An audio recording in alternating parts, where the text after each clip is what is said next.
Tomekia Reed is now a free agent as her Jackson State contract has expired, so pull out your watches and timers as we anticipate what her next move will be. Oh yeah, it's Locked On HBCU. Play my music. You are Locked On HBCU, your daily podcast covering HBCU sports. Part of the Locked On Podcast Network, your team every day.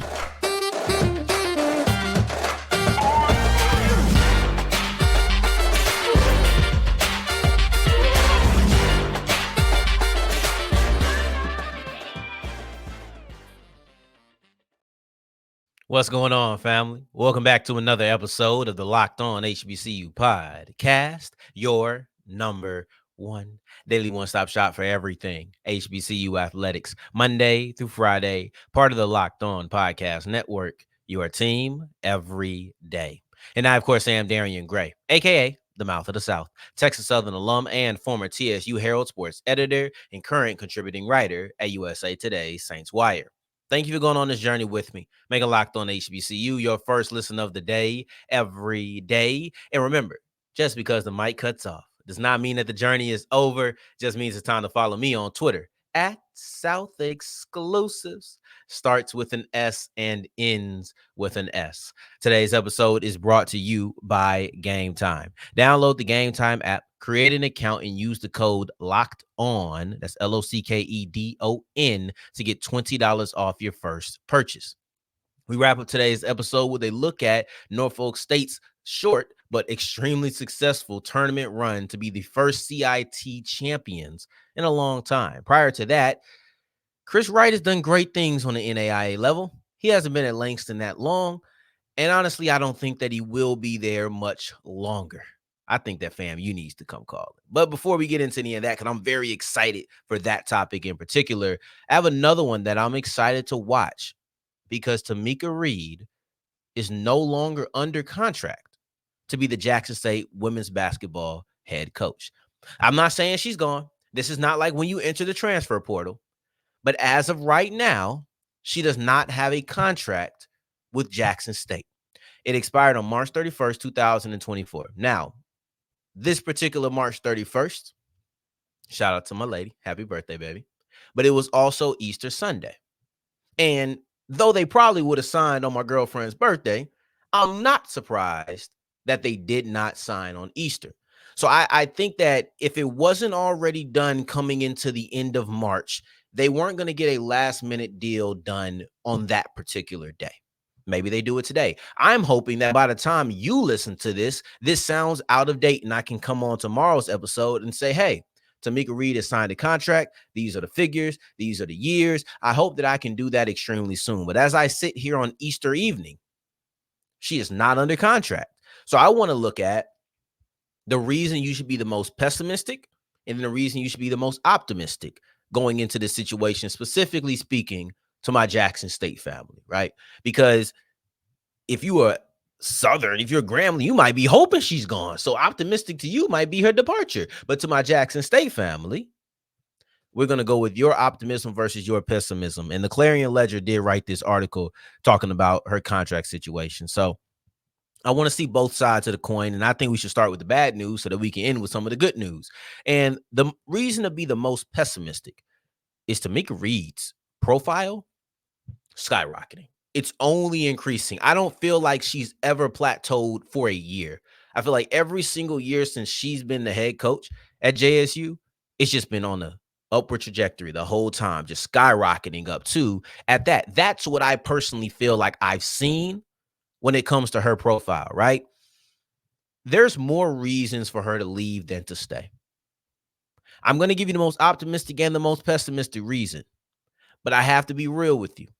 I could go more reasons on the pessimism than I can on the optimism. And I think it's my job to be extremely transparent on how I view this situation. She can make more money elsewhere. We know that. I think she could get a Power 5 job. I'm pretty confident in that. Or however many high major conferences there'll be in college basketball afterwards.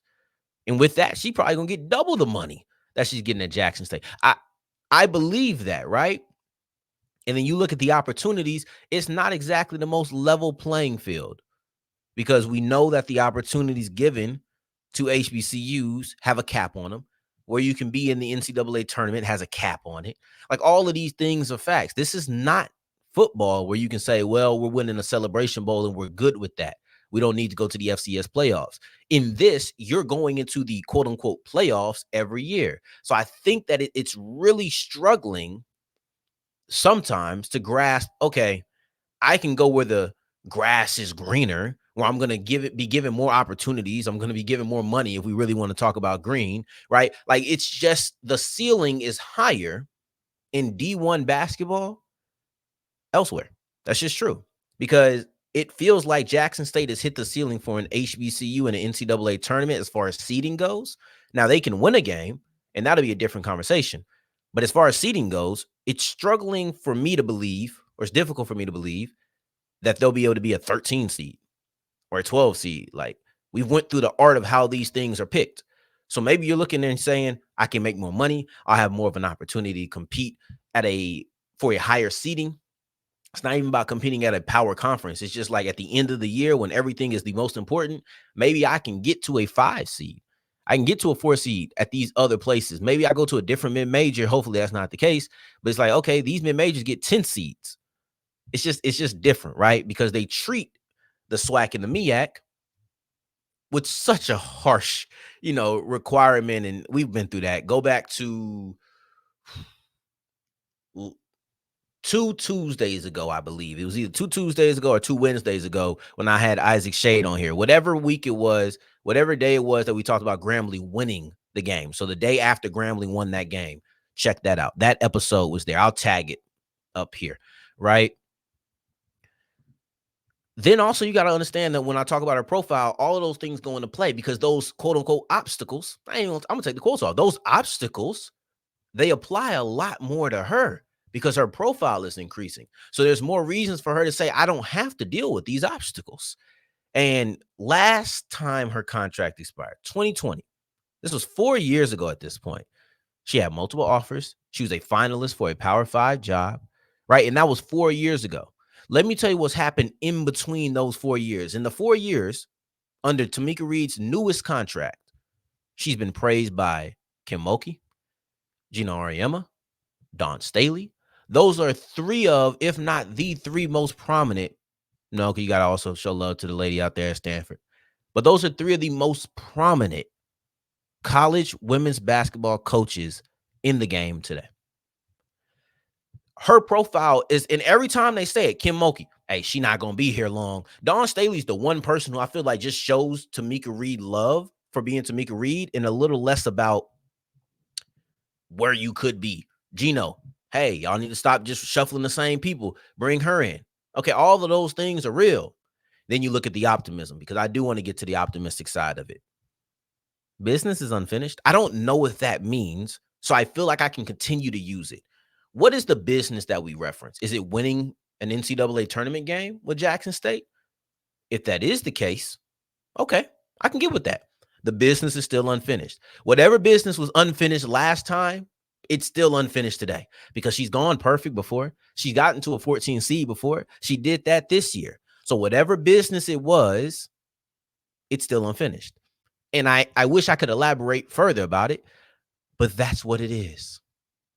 You're going to want to have to come here, because I do think the money, like opportunity-wise, on paper, I don't know if Jackson State looks the best to Tomekia Reed. I don't. With the way her profile is going, with the amount of money they can give you, with some of the obstacles that aren't presented to these other schools, I would completely understand why she would go. No judgment here. I wouldn't at all. She's got to want to come here. And I think that she's comfortable enough at Jackson State. This is my true belief on Tomekia Reed's contract situation right now. She's comfortable enough at Jackson State to where the right offer has to come around. She's not turning down everything to stay at Jackson State, but she's not just accepting anything to go to a high major. Like, I don't think that's the situation. I think she needs to look at the job and say, that's a job I really want, because I have a good job here. She's going to get a pay raise. Whatever it's going to be, she's going to get a pay raise at Jackson State. I wish they would have done this earlier. They didn't. It is what it is. Now we're down to the wire, and we're going to see what's happened. Pull out your watches. Pull out your timers. the clock is ticking. The longer that it takes, the more likely I'm going to be concerned. That's how I feel. The longer it takes, the more likely I'm going to be concerned that Tomekia Reed will no longer be the head coach of Jackson State. And as somebody who's just supporting the sport, I would like for her to come back, because look at how great she is as a coach. Speaking of great coaches and somebody who many in that room would like to come back, I don't believe that's going to be the case. Chris Wright has done too much for Langston and his other former destinations for him not to be a D1 coach. Yes, I think that the NAIA coach could jump the D2 subdivision and move all the way up to Division 1. So let's explore his chances of that as we continue with Locked On HBCU. Today's episode is brought to you by Gametime, and Gametime is the best place for your last-minute ticket deals. Maybe you're in the area for the Final Four. Today is the day, right? Like the Elite Eight for the women's game, the Final Four for the men's game. You have the women's Elite Eight. Maybe you're in that area, and you said, man, I didn't realize it was in my hometown. Go to Gametime, look up the seats. They'll give you the view, so you don't want to be sitting behind no pillar and all. We don't want none of that. Those are bad seats, right? We want to be able to look and see the action, or be able to see the board, whatever your cup of tea is. But if you go to Gametime, doesn't matter how late you do it, go to the Gametime app, download it, create an account. You get $20 off if you use the code Locked On and you're new to Gametime. You go ahead and do that. Then you'll be able to pick up your tickets and no need to stress about it. Maybe it's not sports. Maybe you don't feel like doing it. Ain't no HBCUs playing, so you said, I'm not going. You can go to comedy shows. You can go to the theater. You can go to plays, all of those things. You just have to download the Gametime app, create an account, and use the code Locked On and get $20 off your first purchase. As we continue rolling on today's episode of Locked On HBCU, I appreciate you for making this your first listen of the day every day. For your second listen, make sure you're checking out Locked On Sports Today. It's the first of its kind 24/7 live sports network on YouTube. Go to Locked On Sports Today and subscribe. Now, I'm sorry, Langston. I had to take a sigh for that. I'm sorry. But Chris Wright should not be the Langston men's basketball head coach for much longer. And the reason I say this is not because he's done anything wrong. It's not because he's a bad coach. Lord knows he's the exact opposite. Like he's the antonym of a bad coach. All he does is go places and succeeds quickly. And the problem is when you succeed that quickly and you're at the NAIA level, they're coming to scoop you. We just got done talking about Tomekia Reed. She's been so great at Jackson State that they want to scoop her. Well, guess what? They aren't the only ones. It's not like HBCUs, the swag, they're not at the bottom of the food chain. They're not at the bottom of the food chain. And unfortunately for Langston, your NAIA subdivision is lower on the food chain than D1. And I say this with a lot of confidence. I think that Chris Wright has done such a phenomenal job at the NAIA level that we should have a legit conversation about the fact that he could skip D2 and jump straight to D1. Matter of fact, I think FAMU should give him a call.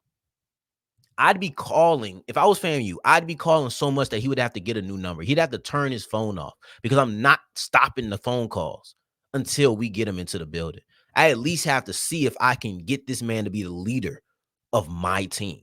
Because in my opinion, what he's done at Langston and prior to getting to Langston, it's too much to not inquire. He has the HBCU experience. We all love that, right? We know how that goes. But at the same time, it doesn't have to be HBCU specific. He's such a good coach. He's had such a great track record that unless his desire is to be an NAIA coach, could always say this, you never know where somebody wants to be and why they want to be there. So if he wants to be an NAIA coach, then maybe he just stays at Langston. Maybe he stays at that subdivision. But if that's not where he wants to stop, if that's not where he wants to reside, they're calling. HBCUs are calling. PWIs are calling. He's done too much.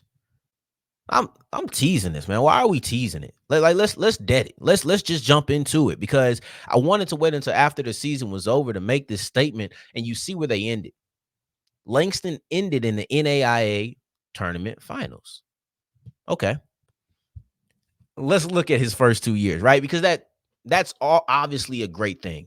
But I think the context around how they got to that tournament finals speaks even more volume. So in year one, he's only been at Langston 2 years. In year one, Langston was 31-3, became the number 3 team in the nation, right? Made it to the NAIA tournament, round of 16. Year two, 35-2. Only lost one game in the regular season. That was one conference game, and it was the only time they lost in the regular season until the tournament finals. So they went from round of 16 to being in the tournament finals. But hold on, y'all. It gets deeper than that because I feel like I haven't painted the full picture. By telling you that in the 2 years with Chris Wright, Langston went from being a NAIA tournament round of 16 team to being a runner-up, the second team, right? That doesn't paint the full picture. Because what else did they do? You look at the fact in 2022, no, 21. In 2021, they were 0-10. Only played 10 games in an abbreviated season, but they didn't win a game. In 2022, they were 1-27. Chris Wright took a team that won one game in 2 years and made them a NAIA runner-up in 2 seasons. They won one game in 2022. The following year in 2023, they lost 3. That's it. That's it. They only lost 3 games, 1-27 to 31-3. This is a leader who has shown the ability repeatedly to get the best out of his teams. Because you may look at what they did at Langston and that turnaround, I don't know how it couldn't impress you, but maybe it didn't somehow. I don't know. Whatever. Maybe you got high standards, right? That's fine. Let's look at what he did at Talladega College. This wasn't a reclamation project. They were a good team already, had 20 wins the year prior to that. Like, I'm not going to sit here and say that he took everybody from scratch and made a meal out of them. I'm not going to say that. But what I will say is, in the first year he got there, NAIA tournament. Every single one of those years. In Wright's first year at Talladega, NAIA tournament. They weren't there the year prior to that. In the 3 years after that, because he was there for 4 seasons, in the second, third, and fourth year at Talladega College, they were a top 10 team in the country. In his final year at Talladega College, he made it to the NAIA tournament finals with them. Talladega College was the first HBCU to make it to the NAIA tournament championship in 35 years. 2 years later, we had another HBCU accomplish that, and that was Langston. And the head coach was Chris Wright again. This to me, is too much of a track record, but maybe you still aren't sold. Then let's take it back one more time, because before he got to Talladega College, he was over here at Central Baptist College for 1 season. For 1 season prior to going to Talladega, he was at Central Baptist. Took them to their first ever NAIA tournament. The history is there. The history is there. Like, this is what he does. And he's done it religiously. So let's go through Chris Wright's checklist. Chris Wright achieves instant success. He sustains success. And he also takes programs to new heights.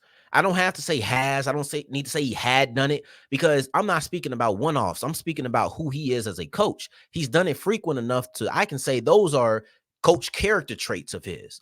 He achieved success instantly. Ask Langston, who went from 1 win to 31 wins. He sustained success. Ask Talladega College, who had 4 straight NAIA tournament berths in 3 straight years where they were a top 10 team in the country. Also, I meant to mention with instant success, at Central Baptist College, the first and only year that he was there, he took them to their first ever NAIA tournament, which is bringing programs to new heights. This is what he does. FAMU, pick up the phone. Don't stop calling. This guy is a phenomenal coach. I will not sit here and insult the NAIA division to say he's too good to be an NAIA coach. They do that with mid-majors, and I know how that feels, so I won't be hypocritical. But what I will say is he's too stinking good for you not to call and see if you can get him off that level. This is subdivisions. I think he's good enough to go from an NAIA coach, head coach, to being a D1 mid-major head coach. He's done enough at Langston, Talladega, and Central Baptist for me to say that that's what he can do in 2025.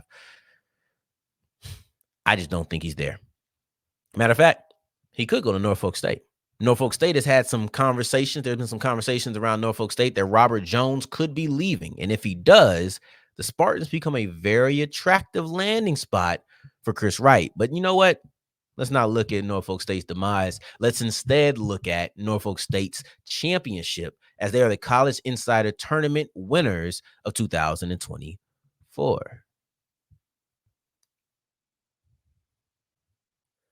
Today's episode is brought to you by Fire TV, and I love this thing, man. The display is amazing. It makes it extremely easy to use, and I'm like one of those young guys who's old when it comes to technology, and I feel like sometimes things are difficult for me to learn. I learned this instantly. So if you're like me, or maybe you're just one of the old heads who is just an old head and struggles to learn these type of things, that's okay, because the ease of the display makes this thing very simple for you. But one of the things I love is that it has the great picture quality that I want for March Madness, that I want for opening weekend, that I want for hockey, right? For all of these sports, this is where I want to be. I want to be watching things on my Fire TV. So give me my remote, give me my TV, give me my snacks, and allow me to sit down and watch these great sporting events, but then also add in the Fire TV channels that gives you highlights, analysis, cooking videos, how-to videos, everything in between. Whether you want to use it for sports, you want to use it for your everyday life of just laughing, Fire TV is the place to go in order to place to watch. If you want to find out about them, go to amazon.com/lockedonfiretv to learn more. As wrapping up today's episode of Locked On HBCU, I appreciate you for making this your first listen of the day, every day, making it all the way to segment 3. And I thank you 2 times for that. Thank you. Thank you. Norfolk State is your 2024 College Insider Tournament champions. And this is the first time in a long time that I remember an HBCU winning a postseason tournament of any kind, right? So like cutting down any postseason nets. Yes, I've seen the conference, and if you want to count that, like the conference tournament, they cut down those nets every year. But I mean in situations where an HBCU is not guaranteed to win. In the MEAC and the SWAC, they're guaranteed to win. In the CIAA, in the SIAC, they're guaranteed to win. But this is the first time in a long time that I remember an HBCU cutting down a net in postseason play, right? I think 2012, somewhere in that 2015 to 2010, I think, range was the last time we seen it happen. I think it was 2012, though. And that was in a D2 NCAA tournament. Matter of fact, Mason did text me that not that long ago. So let's see. But basically, the moral of the story, as I look this up, this is not, for me, common enough for me to act like, oh, it's just the CIT. I know a lot of people sit there and they say, oh, who's looking for the CIT? Man, I don't care. Like for me, I could care less. One of my most fun years at Jackson, at Texas Southern, was when they went to a tournament. I don't remember the name of it. And they were just playing teams that I had never heard of. And we actually went to Louisiana Lafayette and watched that game. I think it was, I can't remember who they played. But these things matter. These things are, I can't find it. But I was trying to find this date. But I think it was Shaw. So let me see. Nope, can't find it. Oh, here we go. Yeah, Shaw won in 2012. It's the last time I remember that happening. Okay, now I can focus in on this because I really wanted to get that date. That's the last time I remember an HBCU winning a tournament like this. So I don't care that it's the CIT. I don't care that they've been out for a couple of years. I don't care that they got 17 million D1 postseason tournaments. None of that matters to me. This is a big deal. I'm not ready to brush it off, and I don't think that you should either. So now let's get into how it happened, because you had a bye. You made it into the semifinals immediately. I don't understand the seeding of this thing and how that works, but I could care less now at this point because Norfolk State won. And they went into the semifinals, a double bye for them to make it straight there. And they played Alabama A&M. They played Alabama A&M last weekend. So not the one that just passed, not Easter weekend, but the one prior to that. And then on Thursday, before this past weekend, the Thursday before Easter weekend, they played Purdue Fort Wayne in the tournament finals. This, for some reason, was a common thread between those two games, and it was extremely strong second half performances by Norfolk State. In the first game against Alabama A&M, it was an offensive explosion. The Spartans only scored 28 points in the first half. Yeah, okay, cool, but that's not great. That's not great at all. You take that and you nearly double it in the second half of 53 points. So you almost go twice as many points you scored in the first half. That's a big deal. Then you look at, what's it called? Then you look at against Purdue Fort Wayne. Or excuse me, let me go through the offensive breakdown first. You had Daryl Anderson, who he was lethal in the second half. For the game, he took 8 shots. For the game, Daryl Anderson took 8 shots, all of which were from three-pointer or for three-point range. He missed his first 2 in the first half. Then he went 5 of 6 in the second half. 5 was his career high. That made his career high in three-point makes in a single game. So you have your career high in made three-pointers in a single game when the lights are arguably the brightest, right? The only time they're brighter than this is your conference tournament. And that just depends on how you look at it. But they're about equal, in my opinion, as far as the brightness of the lights. And you make those on the big stage, leading the team in points for that game. Now let's go into Purdue Fort Wayne. For Purdue Fort Wayne, against that game, it was a defensive clampdown. Yes, Norfolk jumped up points. They went from 31 to 44, 13-point jump from the first half to the second half. But in the second half, they also kept Fort Wayne from a 41-point first half to a 26-point second half. And the reason I choose to highlight the defense is because you look at not the middle 8, but really the last 2 minutes of the first half and then the first 4 minutes of the second half. So Fort Wayne got up early. They had a nice lead. They even got an 18-point lead at one point. And then in the last 2 minutes, Norfolk State closed out with an 8-0 run in the first half. So now you get it to 10. And 10 points at halftime is significantly different than 15 points, 14 points, 18 points for sure, right? Like 10 points feels manageable. So now you get into the second half, and in that first 4 minutes, you have a 9-3 run. So overall, you're down 18 with 2 minutes left in the first half, and you go on a 17-3 run.